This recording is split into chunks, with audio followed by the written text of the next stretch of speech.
આજે જસદણ સ્થિત જે નવોદય સ્કૂલ છે, આલ્ફા નવોદય, એ સ્કૂલમાં અમારા સમાજની એક દીકરી, પણ અમારા સમાજની ન કહી શકાય, પણ એ સર્વે સમાજની એક દીકરી કહેવાય ને. એ દીકરીને જે એનું જે અઘટિત મૃત્યુ થયું છે તેના માટે અમે સાહેબને આવેદનપત્ર દેવા આવ્યા છીએ. અને આવી ઘટનાઓ ન બને એમાં એ સ્કૂલમાં 1200 જેટલા સ્ટુડન્ટો ભણે છે, એમાં એક પણ સ્ટુડન્ટનું એમાં એલસી નથી. તો આ ઘોર બેદરકારી અને આ જે મૃત્યુ પછી પણ 12 કલાક સુધી 24 કલાક સુધી એમના વાલીને જાણ કરવામાં ન આવે, એમની સાથે વાતચીત કરાવવામાં ન આવે, એટલા માટે આની ઉપર સરકાર કાયદેસરની કાર્યવાહી કરે અને સીલ કરે ને જ્યાં સુધી બેન આયુષીને ન્યાય નહીં મળે ત્યાં સુધી આહિર સમાજ નહીં પણ ઓલ ઓવર ગુજરાતના આહિર સમાજથી લઈ સર્વે સમાજ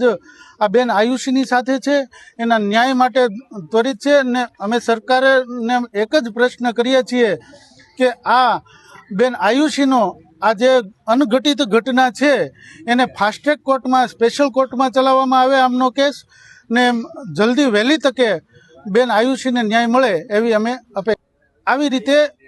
આજરોજ અમે ધારાસભ્ય હીરાભાઈ સોલંકીને પણ અમે આવેદનપત્ર આપ્યું છે ને આ બેનને ન્યાય મળે એવી અમે તંત્ર અને સરકાર પાસે અપેક્ષાઓ રાખીએ છીએ. એકચ્યુઅલી આ બેન જે આયુષી બેનને ન્યાય આપવા માટે આખો આહિર સમાજ આજે અહીંયા ભેગો થયો છે અને આવેદનપત્ર મને પણ આપેલું. મેં હર્ષભાઈને વિગતવાર એની અરજી પણ કરેલી છે